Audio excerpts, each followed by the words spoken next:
The last 2 years have quite literally flown by, and that means it's almost time for Nvidia to launch their two newest graphics cards, the RTX 5090 and the RTX 5080. Expected to be unveiled at CES in January, both new cards should unlock higher frame rates, bring new technologies, and whilst we've definitely said this a few times before, finally let 4K ray tracing run without compromise. And the good news is that because we are so close to the launch of these things, we actually know quite a lot about them. There seem to be new leaks pretty much every single day, if not every single week, and we know the rough specifications of this thing, we can work out the performance, and whilst we don't currently have confirmed pricing details, and we won't get that to the day of launch, we can definitely give our best guess to give you an idea exactly what to expect from the next generation, how it's going to perform, and ultimately whether the value is there, so you should buy something now or definitely wait for the next generation. So join us as we explain absolutely everything you need to know about NVIDIA 50 series right after a short word from this video sponsor. Corsair's 3500 series of cases have arrived, and they offer a whole new view into PC gaming. With tempered glass on both the side and the front, this affordable chassis lets your PC sing. And thanks to its modest footprint, it'll fit on most desks without compromise. Cooling is no problem either, with the ability to fit a whopping 10 fans and 2 radiators when using 120s, or 7 140s if that's more your bag. Learn more about this incredible case today with the link down below. Let's waste no time then, and actually jump into the meat of it, because if you thought that the 4090 was overkill, you ain't seen nothing yet. The star of the show is unquestionably the RTX 5090, and this monster looks set to offer gamers and prosumers an insane amount of performance. It will use Nvidia's next-gen architecture, codenamed Blackwell, after the American mathematician David Blackwell, who actually worked on game theory, which seems appropriate. This architecture alone should yield better performance per watt, but this new 4nm process is actually very similar in size to the current gen cards. Instead, Nvidia are having to pull their punches in a different way, potentially with bigger chips, or as some rumours point to, actually using a 3D PCB, which essentially means you can fit more stuff into the same amount of space. It looks like this time around we're getting a frankly absurd 32GB of graphics memory and a GB202 GPU, fitted with 21,760 GPU cores, up 33% from the previous generation 4090. As it happens, the memory bus is also up 33% to 512-bit, and in combination with the faster GDDR7 memory, it gives a throughput that could be double that of the aging 4090. And obviously it is very difficult to put an exact number on the overall performance gain that we're going to get, because we don't know clock speeds and power usage and things like that.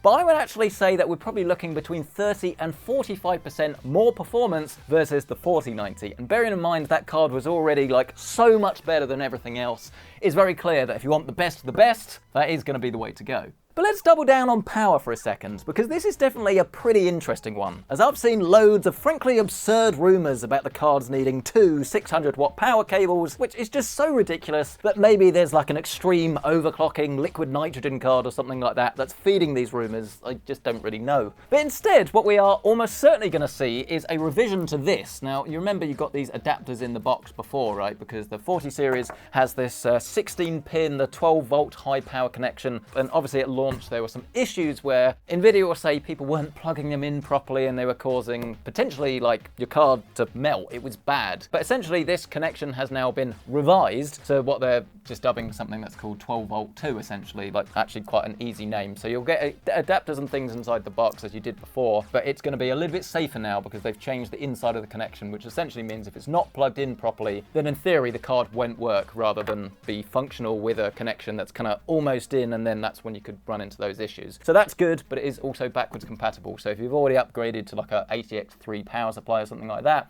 you should still be able to use it. But in terms of the actual power consumption of this 5090, well, rumours put this pegged at 600 watts. And part of me is a little bit skeptical about this, because obviously we kind of heard these rumours before that the 4090 was going to be 600 watts, and it was kind of partly true because the connection can take 600 watts, but this card, or the 4090, this is a 4080 Super, the 4090 was rated at 450 watts. As I say, you could plug in a 600 watt connection and do overclocking and all of that good stuff. Whereas this new card, apparently the TDP is going to be 600 watts. I don't really believe that, because I still think that's way too much for a graphics card.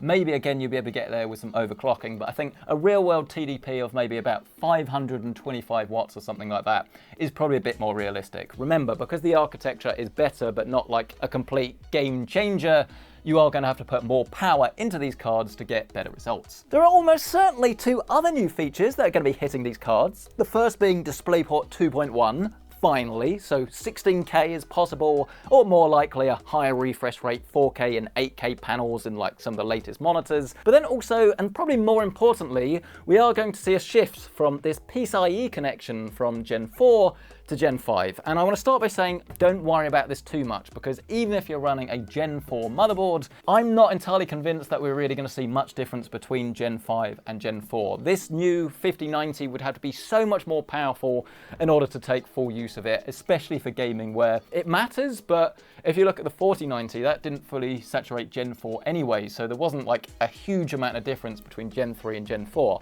You definitely wanted Gen 4, but if you were running on Gen 3, it's not like it was going to be a night and day difference in a lot of games. If you're already like running a motherboard that has PCIe Gen 5, so pretty much an Intel motherboard from the last few years, or if you've gone for B650E or X670E, you've already got PCIe Gen 5, great, you're future-proofed. But kind of watch this space, don't worry about it too much, just wait for the benchmarks that show the differences before rushing out to buy a new motherboard. Now the final thing to note before we talk 5080 is that both of these new cards actually look set to be smaller than the previous generation, and the rumor has it that they will only take up 2 slots. And I've got to admit, I'm really confused about this one. I would say ton of salt here, because again, this could just be certain variants. Maybe there was a particular leak of a particular card. But if you just think how big the Founders Edition is for a card that uses, I mean, this one's only like 350 or 400 watts, right? 600 watts is obviously going to need to dissipate more heat. So the only way you're going to be able to achieve that in a dual slot card is if you had an all-in-one radiator. But that also seems a little bit strange to me. It hasn't been something Nvidia has done before, as far as I can tell, and this is a very popular design. People actually pay through the nose to get one of these, and cases are getting bigger and bigger, so it would seem an odd decision to go for a 2-slot card that would either compromise a lot on performance and thermals, or, as I say, move to like a all-in-one solution. I mean, that's fine with me, don't get me wrong, but it does complicate things slightly. I don't know, I'll believe it when I see it. Let's now press on to the card that I think actually more people are going to be interested in, the RTX 5080. Now, as you'd expect, there's definitely a fair bit of overlap here, with the same new Blackwell architecture, PCI Generation 5 and DisplayPort 2.1 support, but obviously you do have quite a few differences under the hood. This is going to be a gaming beast, no question, but the performance target is nearer the 4090 than the 5090. As the specs are actually comparatively small, I'd probably expect a performance increase of maybe 10 to 15% versus the 4080, rather than neck and neck with the 4090. Remember that ginormous 21,760 cores in the 5090? Well, we're only getting 10,752 in the 5080's GB203 die. That's almost half the amount, which could suggest half the performance. In reality, this probably won't be the case, as you always have like a performance efficiency curve, and the more power you put into something, the less efficient it gets. So I wouldn't say it is going to be half the performance, but we're definitely probably going to observe quite a big difference between the 5080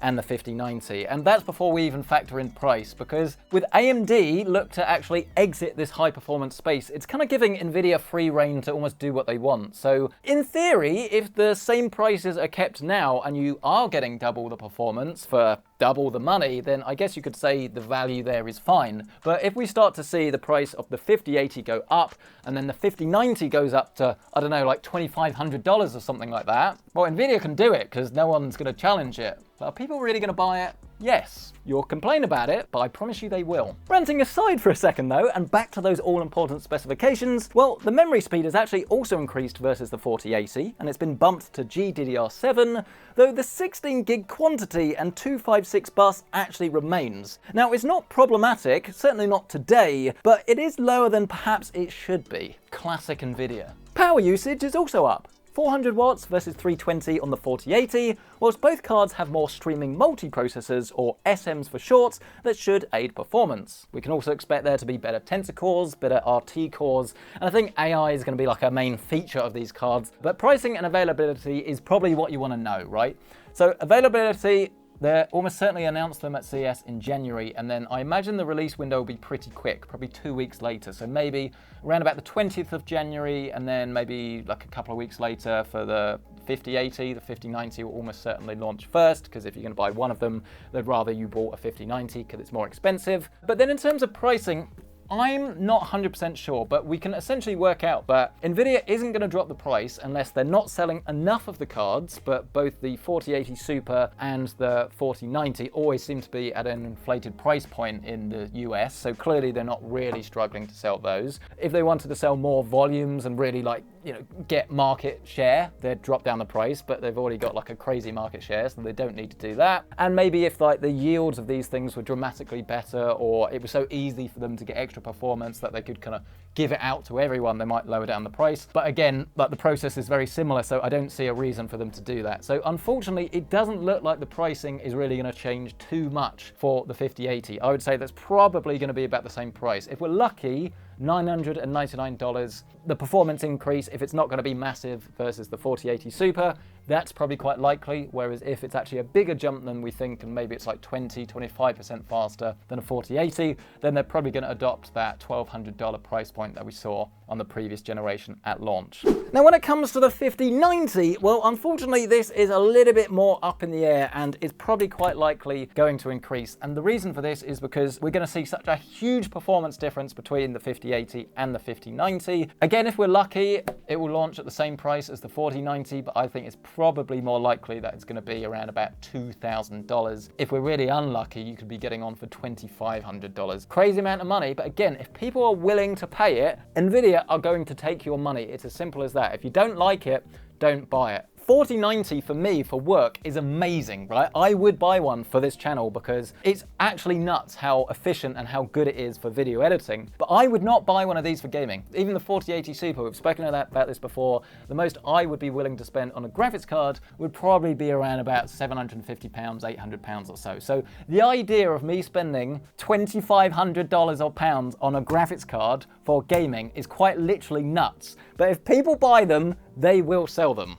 That's just the reality. We will be testing them as soon as they come in the studio, so do get subscribed to see our full review, to see some builds, and as we have more information come out about them, we will give them to you. I hate to say it as well, but availability for launch will probably be a little bit limited. There could be a risk of scalping. Nvidia just want to create buzz for these, so if they quite literally have tens of thousands of these sitting on shelves and they're not selling, well, they're not going to get that demuzz. That I made up a new word, demuzz. They're not going to get like the demand and the buzz if you can just, well, it's not if you can buy one, but essentially they want to give you a reason. I've got to buy it now. I don't want to have to wait for months potentially. I remember what happened before. I'm going to buy one of these now. That's all created by Nvidia, not the scalping. They're not doing that themselves, hopefully. But essentially, that's like the whole idea. They're giving you a reason to buy it now. And the other thing I was a little bit confused by is why they would actually wait until January, because typically people tend to buy stuff in October, November for like the holiday period. So you'd think surely that's the best time to launch rather than waiting till next year when you're going to sell less.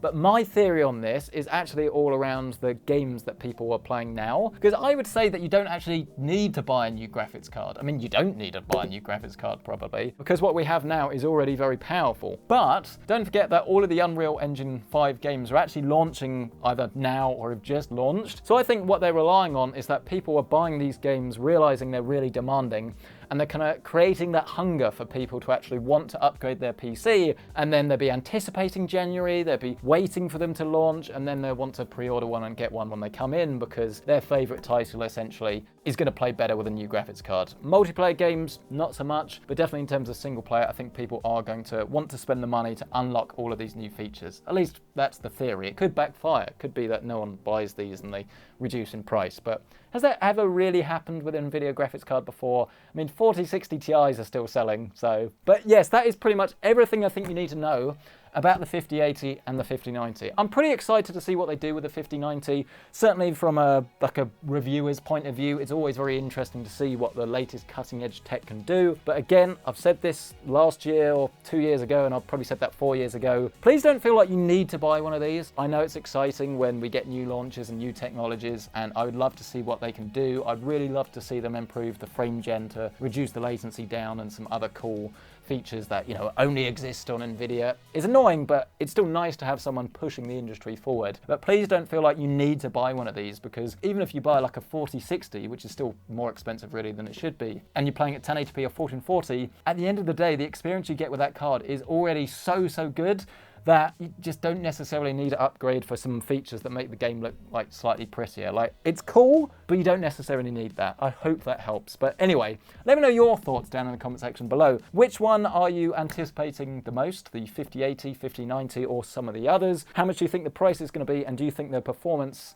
increases are going to be worth it? We'd love to hear from you. And if you do want to check out current pricing, by the way, on anything featured in this PC that we happen to have on the desk, you can find my affiliate links listed down below. And while you're down there, why not indulge yourself with the new Corsair 3500 series? Available in both black and white, with and without fans, this mighty case packs the support and cooling potential for even the most high-end rigs. Its tempered glass looks stunning, fans can be fitted on the top, side, rear and bottom, and thanks to support for rear-facing motherboards like BTF and Project Zero, your next rig can be virtually cable-free. Learn more about Corsair's 3500 series today with the link down below.